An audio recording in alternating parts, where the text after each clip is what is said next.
Ah, I love Christmas. The fire crackling, the food, sweet Father Christmas. Huh? Huh? What the fuck is happening? Hello, my beautiful basilisks and mythology and mind. You can call me M&M. And today I bring to you some of the stuff Spanish people do between the last days of November and the 1st of January. Yeah, we make it as long as possible. Have in mind some of these things are regional or not practiced by all families, and I'm not really sure if people from other countries also do this or if they don't.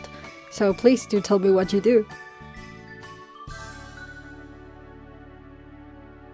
The first thing we do, well, we don't do it. Our town hall does it. At the beginning of November, all of the towns and cities start hanging out Christmas lights on the streets. I know in United States people hyper-decorate their house facades with these lights and there is kind of a competition sometimes. Well, we do put some lighting outside, sometimes, but it's not really a home thing. The city hall pays for this, and while in the towns we got some little ones that I do personally like, in the cities it's absolutely crazy.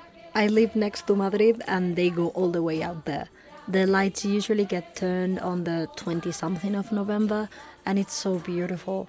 I used to go sightseeing with my family on the car, and there is so much to see. They even put special tourist buses just for going around the city looking at the lights. I don't know, it's cute, I like it. One thing we do at the start of December is setting a nativity scene up. We call it Belén singular, belenes plural, like Bethlehem. Obviously, Christian families are the ones that do this, though there are some non-religious parody ones, and we have a wide range of options. Some people just put some figurines of baby Jesus, Mary, Joseph, maybe the ox and the donkey, the Reyes Magos, which you call wise men when they're obviously magic kings, and maybe an angel. Other people go all the way out and do a big scenery with mountains, a river, animals, shepherds, the stars, villagers, maybe even King Herod's castles. I used to do this, but my sisters don't let me anymore. It's not aesthetic enough, apparently.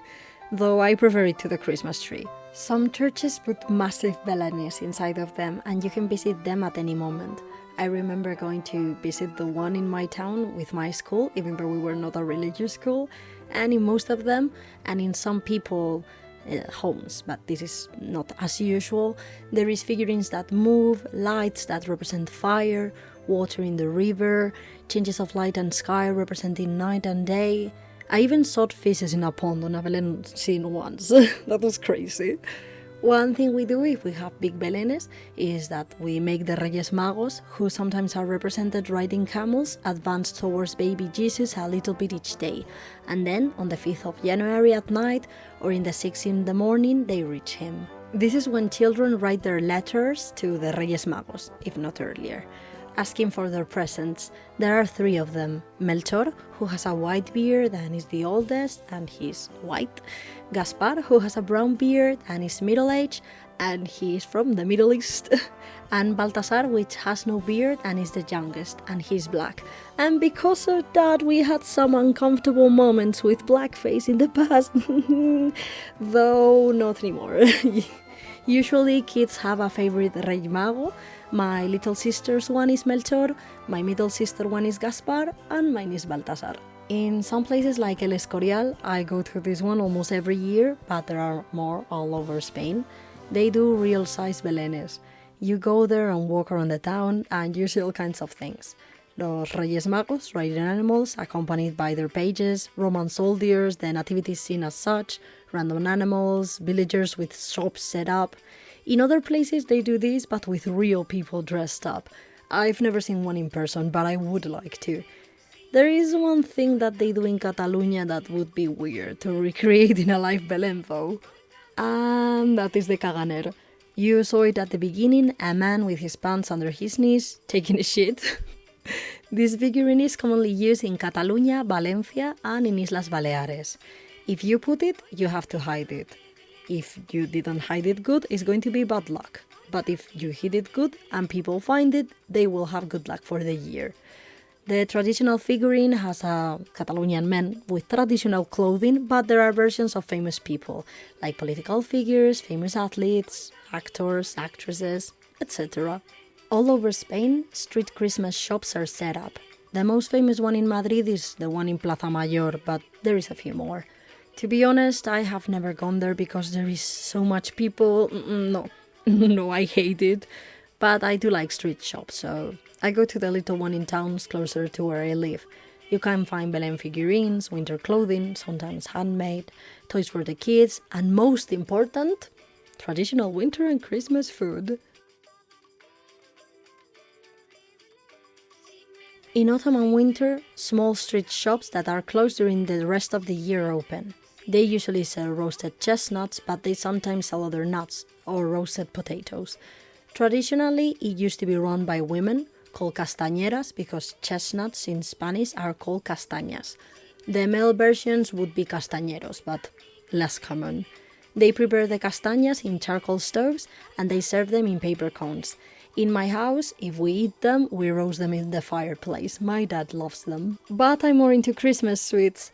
What about Christmas food? Look, we really don't have a specific food that we eat on Christmas Eve, which is called Nochebuena, good night in English, or Christmas, which is called Navidad, as you probably know. Every family can have like specific plates that they make.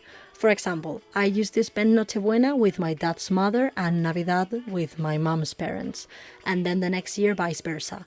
In my grandma's, the classical meal was prawns, and in my grandpa's, stuffed turkey. But the sweets, they are all the same and they are amazing. Well, except marzipan. I don't like mazapán. But turrón, oh. There is not really a word to translate turrón to, so let me explain the four main different types. The chocolate one, called turrón de Suchard, which is basically a block of smooth chocolate with crispy rice in it, and is both my sister's favorite. Then there is the turrón de Alicante, which is hard and crispy, and is made of toasted almonds and honey. My dad's favorite. My sisters and I hate it. There is also turrón de yema quemada, that means turrón of burnt egg yolk. This is no one's favorite. And last, and the best according to me, and so the correct answer, is turrón de Gijona. It's also made from almonds and honey, but is soft and tasty and amazing, probably because it's made from egg white too. There are other fancy turrones, but these are the classic ones. There are a lot of other different sweets, like lenguas de gato, which means cat tongues, but don't worry, they're chocolate, like an almond shape full of turrón de Gijona, that I don't know how it's called actually. But like the most usual one next to turrón is definitely the polvorones. There are a lot of different types of polvorones too, like lemon or coconut flavor. But the traditional one is made of almond and it's so good, I love it. And also, if you ever eat a polvorón, I'm going to put a video here on how you should open it, because if you open it without choking the mother life out of it, it's going to crumble and you're going to look stupid. So, kill it. Kill the polvorón. On the 20-something of December, there is La Lotería de Navidad, Christmas lottery, which I don't like due to personal beliefs, but it's very common here in Spain to buy it. There's like weird, tearful and dramatic commercials made around it. People buy numbers and they share them with people. Then we watch on TV some children from my private school singing the winning numbers. It's very weird. I'm going to link a video below so you see what I'm talking about, but they sing the numbers like this. 3,258,000 euros. It's really fucking weird. What? We also sing Christmas carols, which we call villancicos, and this is one of my favorite traditions. There is a lot of them, and they're usually played with zambombas, panderetas y botellas de sifón. Some famous ones are Campanas de Belén, Belén bells, Arre borriquito, Giddy up little donkey, or Los peces en el río, the fish in the river, but there's so many. I'll link some in the video if you want to hear them, and I'm going to put them in different styles, because you have like the traditional child singing ones, which are the ones that I'm used to. You have more like with traditional South Spanish music, like flamenco, which is like my boyfriend's family here, and you have traditional medieval ones, which are awesome. So if you want to hear any of them, they're below. This leads me to the aguinaldo.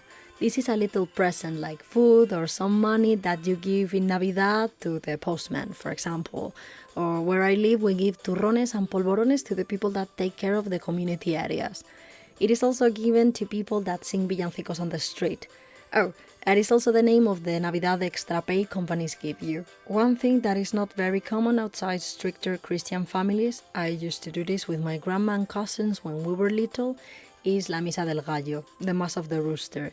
This is like a special mass. The night of Nochebuena is long, boring and late, and I guess that is why most people don't attend it, Christian or not. On the actual day of Navidad, we have a big meal with our family.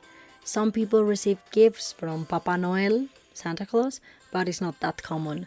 Most families have Reyes Magos as their big gift givers, so maybe on Navidad they give their kids a small gift or something. But in some regions of Spain they have other people giving gifts. In Galicia they have the Apalpador, a giant, fat, old, red-haired man that sells coal, has a giant beard, smokes in a pipe, wears a colorful jacket, trousers full of patches, and lives in the mountains.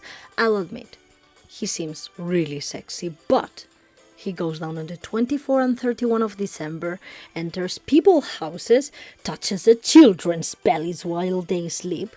He palpas them, hence the name, to see if they're eating correctly, and leaves them some chestnuts. If they have behaved good through the year, he also leaves them a little present and wishes them a good year full of happiness and food. Classic Spanish grandpa behavior. There is a song about him that I'm going to link that basically says what I just told you. In Euskadi, Navarra and Iparralde they have the Olenztero, an old man that sells coal, I'm sensing a pattern, has black hair, likes eating and drinking in his house on the mountains, and on Nochebuena he goes down the mountains and he gives presents to the children if they had written letters to him. There is a song about him too where it says what I've just said and also talks about his biggest belly twice and how he drinks liters of wine. Unnecessary. In this region they also have Domingui, which is a lady who likes apples, especially roasted, so you should give one to her if you want your presents. She is not the Olenztero's wife or anything, but they're represented giving gifts together. And she has a song about she wanting to go to see baby Jesus in Belen, but having old clothes and people telling her to change before. And finally, in Catalonia and Aragon, there is the cagatio, which Messias is going to make a video about. Maybe it's already out. Go check it out if you want to know more in depth about it, but it's basically a log. You paint a face on it, you put a little mantita and hat on it, you feed it, care for it, and then you beat the literal shit out of it, using a song that goes like, we're going to fucking destroy you till you shit presents, bitch. Then the poor baby shits presents and dies, I guess. Honestly, Catalonian people scare me. Oh, yeah, I almost forgot because we don't watch this in my house, but every Christmas, the King of Spain, which is weird to think about that we have a king, but anyway, the king makes a speech about the unity of the nation and blah blah blah. It's always the same. It's very boring and my family and I don't watch it, but I think it's common in other households. Then, on the 28th of December, we have Santos Inocentes, Innocent Saints, which is our April Fools. Why the name? Oh, because it's when Herodes kills all the children attempting to murder baby Jesus, and that's funny as fuck, so we prank each other. Haha, your child is dead, inocente. In the 31 of December, called Nochevieja, all night, we get together with our family. For me, it's my dad, sisters, and usually one or two of my aunts. And we wait for the Campanadas.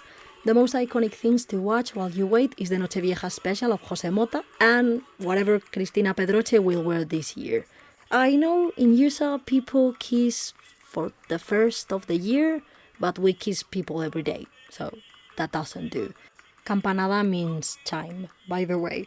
So we watch a bell in Puerta del Sol ring 12 times, which are the first seconds of the year, and each campanada is 3 seconds long.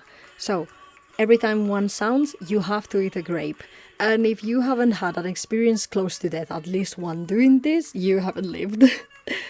After the campanadas, there are some fireworks and we go out to party with our friends till 6 in the morning. And then, in 6 in the morning, we go and buy chocolate con churros. I don't usually do this because I'm a baby. So my sisters and I send our dad when we wake up in the morning to buy it and we eat them together for breakfast. The 5th of January, we have the Cabalgata de Reyes Magos, a big ass parade with the three of them, their pages and their animals. And random shit. I don't have an explanation for the random shit. You have little ones in towns and big ones that are televised in the cities. They throw candy, supposedly for the children, but fucking 100-year-old grandmas take everything using umbrellas. It's crazy. They will kill you if they don't get it. That night, we leave some turrón and polvorones to the Reyes and some water and grass to their camels. We leave our house slippers in front of places of the sofa or the living room to tell the Reyes where our presents should go. The morning of the 6th, we open our presents and we eat roscón de Reyes, a special dessert we only eat around this time. It has fruta escarchada, chunks of sugar and almonds. Sometimes it's filled with whipped cream or vanilla. It's not my favorite, to be honest. But the original thing about it is that it contains two objects. Yes, it is a choking hazard, and yes, we don't give a fuck. One is a figurine, usually one of the Reyes Magos, but it can be other stuff. If you get this, you will have good luck through the year, and you are the king of the day, so you get a crown. The other thing is an haba, which means next year you have to pay for the roscón. Oof, I think that's everything. Did I forget something, my Spanish basilisks? And what do you do in your country? Tell me, and have a good holiday and a nice Iron Age. Bye!